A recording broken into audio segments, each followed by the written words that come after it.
Hey everyone, welcome back to the channel. I'm Dawn, also known as Dragon Rider. In this video, I wanted to talk about the new variation of buff Paladin that's been going around. I'm going to break it down, talk about the different matchups, mulligans, and show a couple of games, which I really talk through my plays and the thinking behind the deck itself and every choice that I'm making. What is this deck? There's a couple different variations that have been going around. But up on the screen here, you can see this is the list that I've been working with. Shout out to Base Tank. I got the list originally from her, and it has just been doing extremely well for me. Basically, the big thing is you are creating consistent, repetitive threats that your opponent has to deal with and answer. If you're able to create these threats, you're able to close out the game very, very quickly, especially with things like Battleground Battlemaster, or even stall a little bit if you find Lightforged Cariel and equip her weapon to take half damage. You can stall the game a little bit and push a little bit more damage through that portion of the game as well. And I do have that deck code in the description as well if you're looking for that. Going into matchups, let's start by kind of breaking down the good matchups. In my experience, I actually feel like I've been doing pretty well versus Warlock. A little bit over time, this probably will start to drop down a little bit and become more of an even matchup. Then I also feel like versus a couple of the Demon Hunter lists, I have had good success. Quest Demon Hunter, as well as Big Demon Hunter, especially, probably not really refined or at like a high tier. Some of the token style, more aggressive Demon Hunters, because of all of the divine shields, you can get fantastic trades and then just they kind of run out of stuff to do. Other paladins, this deck seems to just demolish. And a big reason for that is because a lot of the paladin decks just aren't running removal anymore. A lot of them are cutting Librum of Justice if it's a Librum deck. This list itself, it really doesn't have any removal other than making trades on the board. And if you lose the board with a deck like this, then you're probably going to end up losing the game. This deck really needs to be on board and stay on board to enable the big closed out turns to finish the game. If one of the paladins is able to get on board and stay on board, they are likely to have an easier time. And generally, this deck does that, again, because of all the divine shields, the large health on the minions, a decent amount of rush in here, so you're able to make better trades. And that also leads into kind of the same thinking why this deck does very well versus hunters as well. Again, just being able to control the board, keep their minions off of the board, and then use big swing turns with Hold the Bridge for massive healing, or getting to play Cariel and taking half damage in addition to getting a little bit of armor generally keeps hunters at bay. Now, there are some pretty bad matchups as well. One of the biggest matchups is definitely Priest. I myself have stopped kind of seeing as many Priests, but Priest has a lot of removal, a lot of options for changing the attack or health of your minions. They have a lot of healing. A lot of the priests are even running taunts and things like that that just make it extra awkward for your minions to try to connect face. Priest, not a great matchup. Rogue actually has a lot of win condition against Paladin as well. If you're looking at something like Quest Rogue, they have answers with being able to use like the Fizz Flash to put your minions back into your hand so they lose any buffs or divine shields or anything that they had. They also run the Assassins to remove those big threats, no problem. The Scab's Hero Power, again, puts that stuff back in your hand. And then things like the Garrote Rogue can have insane draw and complete what they are trying to do very, very quickly if you don't find your resources as the Paladin. So those can be pretty difficult matchups as well. And Fel DH is actually a pretty rough matchup as well. They have a lot of removal, a lot of healing. Even though it might seem like they have to use a lot of things for an answer to one or two of your minions, they have a lot, and they've even started to run things like Mage Hunter to silence a minion and then trade into it. Kind of repetitive clears that they can put out in terms of spells in combination with then using small minions and then applying the Kurtrus effect of having pretty large rush minions that can answer your board, and then following up with Jace. I'll just make it really difficult to actually win that matchup. And the final kind of bad matchup that I've really discovered that I felt like is Freeze Shaman. Now, I'm saying Freeze Shaman, there's a couple different variants of Shaman that kind of run a freeze package. The one that is the worst is when they can really get that repetitive board freeze. A freeze elemental, and then a macaw, followed by another macaw, followed by an elemental. It's just that consistent freezing of your board because, again, this is a very board-based deck. So if you lose the board or you can't attack with your board, your deck's kind of not doing anything. So that is the final bad matchup, and a couple of matchups that are kind of even or that have felt okay, depending on draws, have been non-freeze shamans, like just regular elemental shaman or more of the Doomhammer focus shamans, especially if they get a really clunky hand. They just don't really have good answers to your big minions. And then also druids have kind of felt up in the air to me as well. If I start to face more of the aggressive taunt style druids, I can struggle against that with this deck because there's not really, outside of Samuro, not really a way to deal with wide boards, and they can often snowball the game a little bit more than you can. I've also had some decent success against slower druids because I am able to get that early snowball type start to be able to push all that pressure and damage early before they build up to what they're trying to do. But again, those matchups really feel like they are kind of just based on draw more than the other decks that just have answers. It doesn't matter. You could draw really well or not. You're probably still going to lose. Now let's look at some of the Mulligan tips that I have. Generally, in pretty much every matchup, you really are looking to keep your early minions and your draw mechanics. So early minions like Trog, Knight of Anointment, Righteous Protector, and then in terms of the draw mechanics, you're looking for your minions that draw spells or other minions. So Knight of Anointment again, the Stonehearth Vindicator, and Alliance Bannerman to draw some minions. You don't really want to keep any of the spells. Sometimes if I'm against a class that really probably isn't going to have an answer for a turn 2 buffed up minion, then I will keep that if I have the 1-drop. And I feel like it's just better and more consistent if you get the minions that draw your spells, especially something like Stonehearth Vindicator can be a huge tempo swing. You play that, you get the spell for free, and then you can play it onto your other minion that you already have on board or onto the Vindicator itself. Now, the other kind of early minion that I want to talk about is the Ram Commander. I actually think this has been a really great card in this deck. It doesn't seem flashy or seem like it would do a lot, but being able to play out Ram Commander turn 2 into a turn 3 Bannerman to buff those Rams, get some extra value, or just the 1-cost rush minion itself in combination with your buff spells, especially something like Blessing of Authority can definitely turn the board around in your favor, but I don't always keep that. I definitely do like Ram Commander if I am against a more aggressive deck, so I generally keep those in like the aggro style matchups against hunters. Maybe even against other paladins, I will keep that. But if I'm against something like a mage or probably even a demon hunter, I'm not going to keep Ram Commander. I really want to be looking for other generation. And versus some slower decks, you can keep Cariel. I have kept it, especially when I have coin. Most often, I feel like it's just better, and again, more consistent to really just go for that early game and try to go through your deck a little bit faster by finding those draw mechanics. So the games that I've done that, instead of keeping Cariel, have generally been a little bit more consistent. The only downside now after this deck has kind of been in the meta for the last week, more people are running Viper, which just kind of shuts down Cariel's game plan. So it is feeling a little bit worse to keep that instead of just going for the minions and the buffing that the deck wants to be doing. Right, and now we're going to jump into a couple of games. Again, I really break down my thinking and explain my thoughts. So let's jump into those games.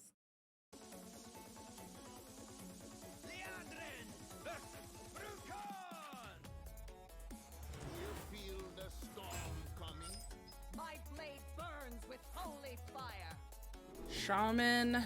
Okay. So again, I feel like I have a better chance if this is more of an elemental, like typical elemental. The more freeze stuff or wideboard freeze they run, the worse this gets for me.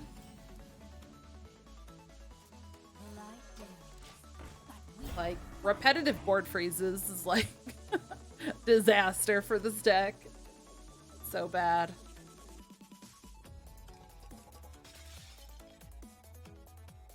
GG, thank you. Okay, it's West.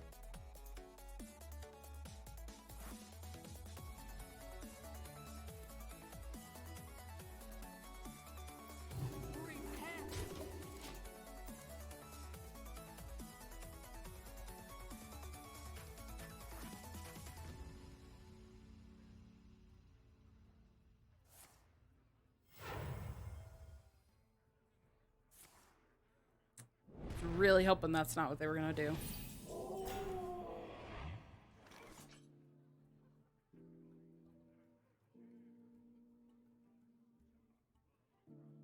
Can't go round, gotta go through.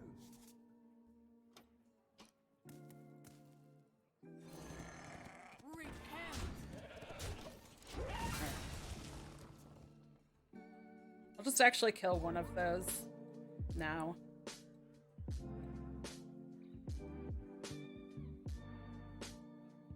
I was gonna hold them and then it's like, well.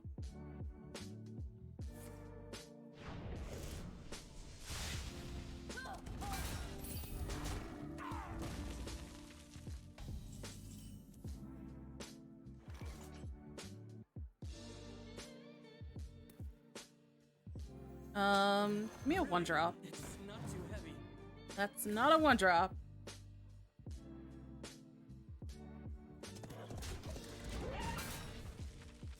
I'll hold the rush.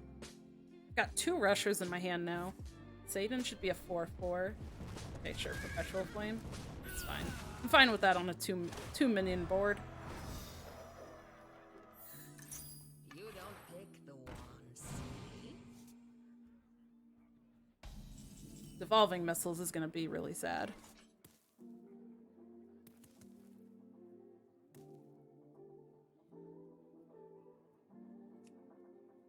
Face me, for I have been chosen.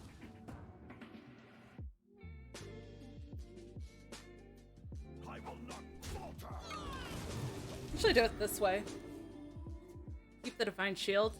This plays more around damage removal and does force something like Devolving. I also considered going wider and just like playing Satan and then Battle Ram and Righteous Protector. But same thing, like it does get punished by second Perpetual Flame.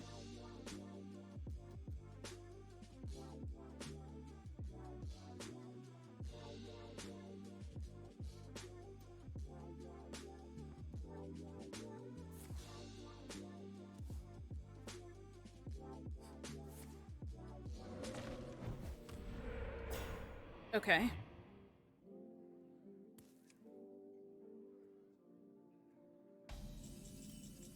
All right, Knight of Anointments. So originally I thought about Vindicator plus Hold the Bridge plus whatever spell I get, but with this being the Taunt Totem, the Battle Ram being buffed clears that, so that's really good. I could go Knight of Anointments here, but I think if I'm gonna go, let's do Vindicator first, so I draw one of the 3-cost things. And then now Anointments. Could still pull Hand of Vidal, Hold the Bridge, or we have a 50-50 for Blessing of Authority. Okay.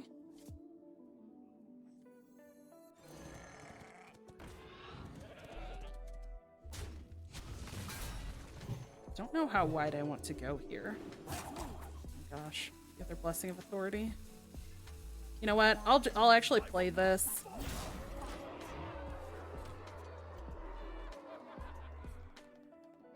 Hopefully the Divine Shields make it awkward. But going into next turn, I still have the mana to play just a Hero Power and Blessing of Authority if I need to, so Wow, their perpetual flame just hit my divine shield first. Rip. I mean, rip them. It's great for me.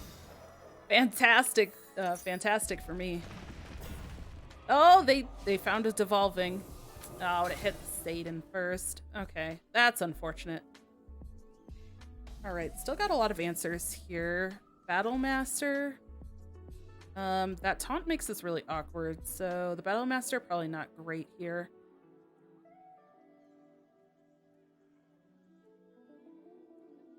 So, do I want to go for the Blessing of Authority or Hold the Bridge? The Hold the Bridge feels weaker, but I deny them some healing.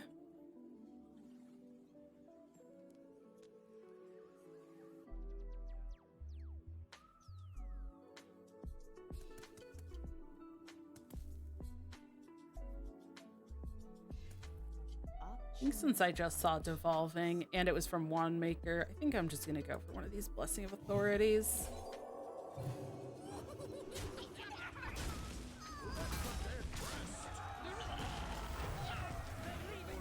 And I saw the other Perpetual Flame, so sitting at 3 health feels a little better. They might have a second Lightning Bolt or Serpent Shrine Portal. Oh no. Oh, wait. They're not gonna have the mana to play this. They're not gonna have the mana to actually play anything here. Okay. So we just win.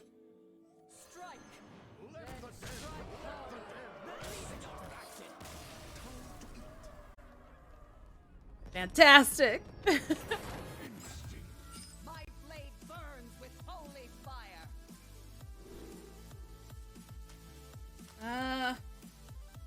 Samuro feels a little slow. It does get buffed by Bannerman though, which is nice. Since I have the Bannerman, it almost feels like it could have a potential curve here.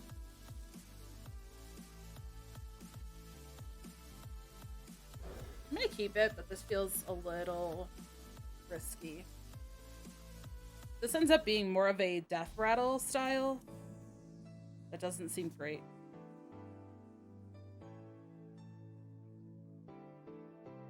Yeah. Well, that's not a 2-drop.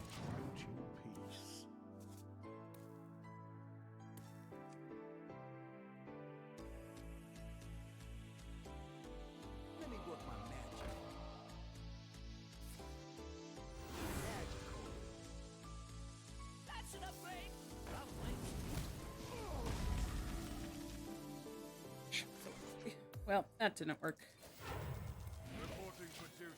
That was a really good start for them.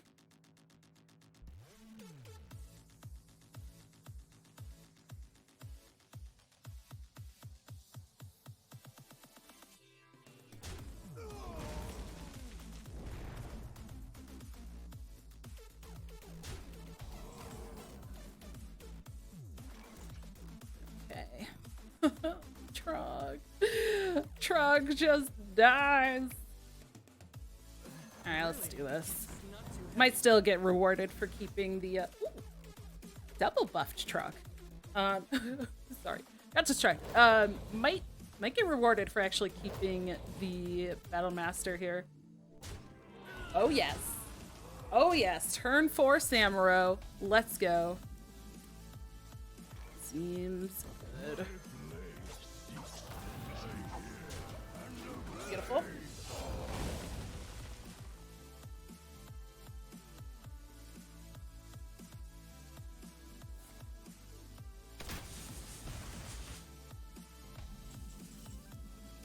Okay, Ariel will be great as well.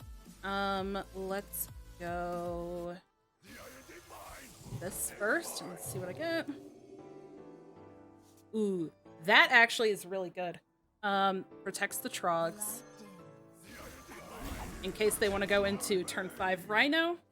They're not clearing Trogs. I'm going to space them out a little bit too. I don't really think there's anything in Hunter that's going to make a difference here. It's not Quest, so they're not running like Bola Shot. Which this placement would actually be kind of terrible for Bola Shot. But since it's not, we don't care.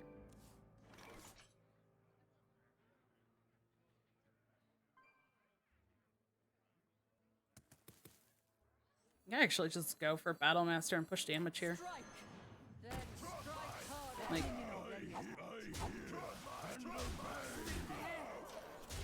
just push all this damage. They have to remove a lot of things from board here.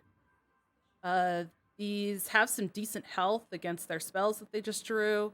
And I can just play Cariel next turn as well for another 4 damage. Okay. Yeah. Thank you so much for tuning in for this video. I hope you enjoyed it. And if you're interested in even more deck guides and other things that I do, you can find those playlists there.